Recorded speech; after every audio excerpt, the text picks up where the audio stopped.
আমি অনেক পরিশ্রম করছি, আমি অনেক সময় রোজের কাম করতাম, কিন্তু ওই কামে থাকা অবস্থায় আমার এই মেন্টালিটিটা থাকতো খেলার মধ্যে যে আমি কবে কাজ শেষ হবে আমি মাঠে চলে যাব, প্র্যাকটিস করব।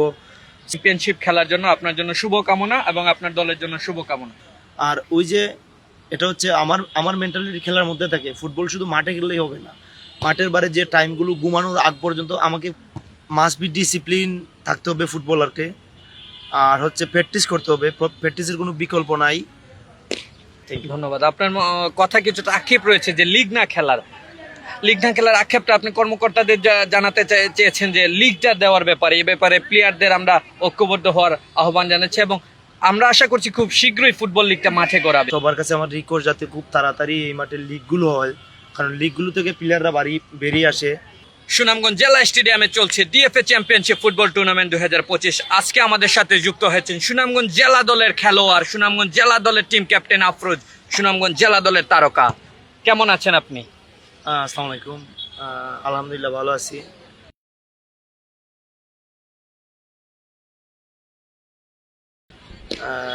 আমি আসলে এই বাসায় খুব কমই থাকি। আর এই টুর্নামেন্ট আজকে 19 তারিখে শুরু হয়েছে, আজকে মেবি তৃতীয় ম্যাচ 21 তারিখ।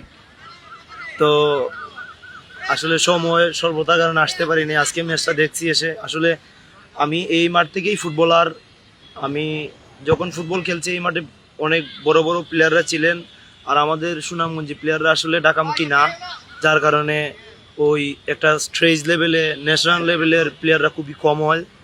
আমি এই টুর্নামেন্টের মাধ্যমেই বোঝাতে চাচ্ছি যে এরকম টুর্নামেন্ট যদি খুব ঘন ঘন স্টেডিয়ামে হয় তাহলে আমাদের সুনামগঞ্জের প্লেয়াররা, জুনিয়র প্লেয়াররা খুব তাড়াতাড়ি বেরিয়ে আসবে, পারফরমেন্স শো করতে পারবে।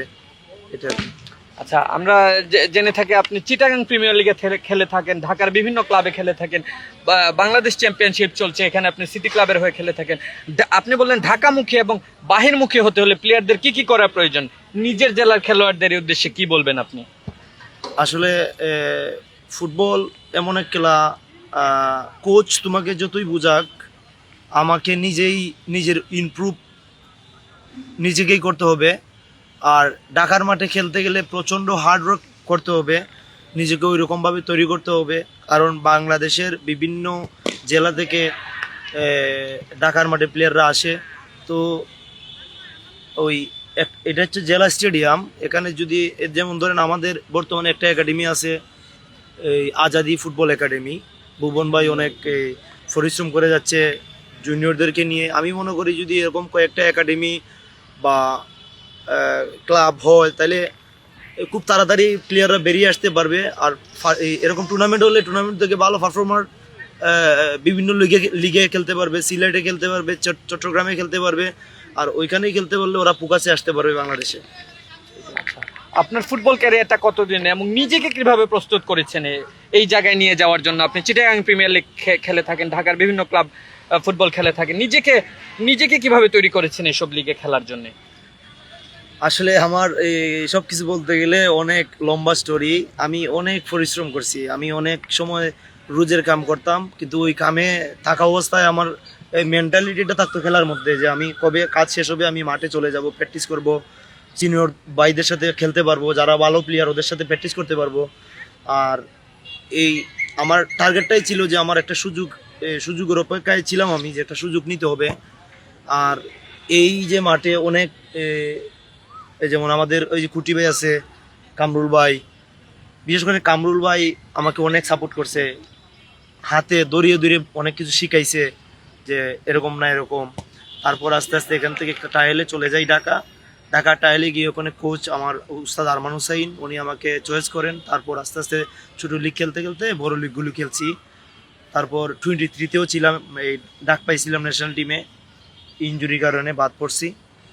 তো এই হচ্ছে। আর এখন বর্তমানে বাংলাদেশের বিভিন্ন বিভাগে, জেলায় বড় বড় প্রিমিয়ার লিগ বা বড় টুর্নামেন্টগুলোতে আমি সব খেলাতেই অংশগ্রহণ করি। আর ওই যে এটা হচ্ছে আমার মেন্টালিটি খেলার মধ্যে থাকে, ফুটবল শুধু মাঠে খেললেই হবে না, মাঠের বাইরে যে টাইমগুলো ঘুমানোর আগ পর্যন্ত আমাকে ফুটবল নিয়ে চিন্তা করতে হবে যে আমি আমার ফুটবল কীরকমভাবে বিল্ড আপ করবো, ভালো ভালো ফুটবল খেলতে পারবো। এটাই। আপনার কথা বুঝে উঠে এসেছে ডেডিকেশন এবং লাইফস্টাইলটা ফুটবলের মধ্যে হতে হবে, এটা অনেক বড় বিষয় ফুটবলের মধ্যে। নিজের এখানে আমরা দেখতে পাচ্ছি খেলোয়াড়রা প্র্যাকটিস করছে, জুনিয়র লেভেলের ফুটবলাররা, তাদেরকে কি আপনি পরামর্শ দিবেন? আপনি ভালো পর্যায়ে আপনি খেলেছেন, আপনি তাদের জন্য কিছু পরামর্শ দিয়ে যাবেন। ফুটবল মাস্ট বি ডিসিপ্লিন থাকতে হবে ফুটবলারকে, আর হচ্ছে প্র্যাকটিস করতে হবে, প্র্যাকটিসের কোনো বিকল্প নাই। যত প্র্যাকটিস করবে তার ইমপ্রুভ হবে, যত পরিশ্রম করবে সফলতা আসবে। তাই আমি সব জুনিয়রদেরকে বলতে চাই, সব সময় বলের সাথে ভালো সম্পর্ক যাতে থাকে, বলের সাথে যারা যাতে ওরা প্রেম করে, বলের সাথে ভালো সম্পর্ক হলে বল তার নিয়ন্ত্রণে থাকবে, ভালো কিছু করতে পারবে। আচ্ছা, ধন্যবাদ আপনাকে। আমরা দেখতে পাচ্ছি ডিএফএ চ্যাম্পিয়নশিপ ফুটবল টুর্নামেন্ট চলছে, নিজের ঘরের মাঠে এমন একটি টুর্নামেন্ট কেমন মনে হচ্ছে? আসলে আমি এই এই এই মাঠে কোনো লিগ খেলিনি এখন পর্যন্ত, আর এটা হচ্ছে tournament, championship football tournament DFA. তো হচ্ছে আমি এখন পর্যন্ত কোনো লিগ খেলতে পারি নাই, আজকে প্রায় 7-8 বছর যাবৎ আমি ফুটবল প্লেয়ার। আমি চাইবো ডিএফএর কর্মকর্তা যারা আছে সবার কাছে আমার রিকোয়েস্ট যাতে খুব তাড়াতাড়ি এই মাঠের লিগগুলো হয়, কারণ লিগগুলো থেকে প্লেয়াররা বেরিয়ে আসে। আর এটা হচ্ছে টুর্নামেন্ট, এখানে ম্যাক্সিমাম বিগ বিগ প্লেয়াররা খেলবে, আর আমারও স্বপ্ন এটা আমার মাঠ, আমি খেলবো। তো সবাই কাছে রিকোয়েস্ট আমাকে সাপোর্ট করবা, সবাই আমার জন্য দোয়া করবা যাতে আমি আরও ভালো ফুটবল খেলতে পারি, আর সবাইকে ভালো খেলা উপহার দিতে। Thank you. ধন্যবাদ। আপনার কথা কিছুটা আক্ষেপ রয়েছে যে লিগ না খেলার আক্ষেপটা আপনি কর্মকর্তাদের জানাতে চেয়েছেন যে লিগটা দেওয়ার ব্যাপারে, এই ব্যাপারে প্লেয়ারদের আমরা ঐক্যবদ্ধ হওয়ার আহ্বান জানাচ্ছি এবং আমরা আশা করছি খুব শীঘ্রই ফুটবল লিগটা মাঠে গড়াবে।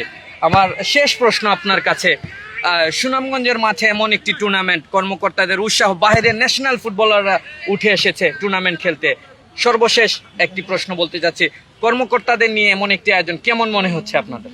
আসলে অসংখ্য ধন্যবাদ আমি প্রথমেই জানিয়েছি যারা এই টুর্নামেন্টের আয়োজন করেছে, কারণ এই টুর্নামেন্টের মাধ্যম দিয়ে কিন্তু আমাদের প্লেয়াররা বেরিয়ে আসবে বা আমরা সুযোগ পাবো খেলার। আর আমি আরও তো ওই রিকোয়েস্ট করতেছি যাতে লিগগুলো হয়, লিগগুলো হলেই আমাদের জুনিয়র প্লেয়াররা এই খেলায় আগ্রহী হবে, খেলা থেকে ওরা অনেক কিছু শিখতে পারবে, অনেক ইমপ্রুভ করবে, এটাই আর কি।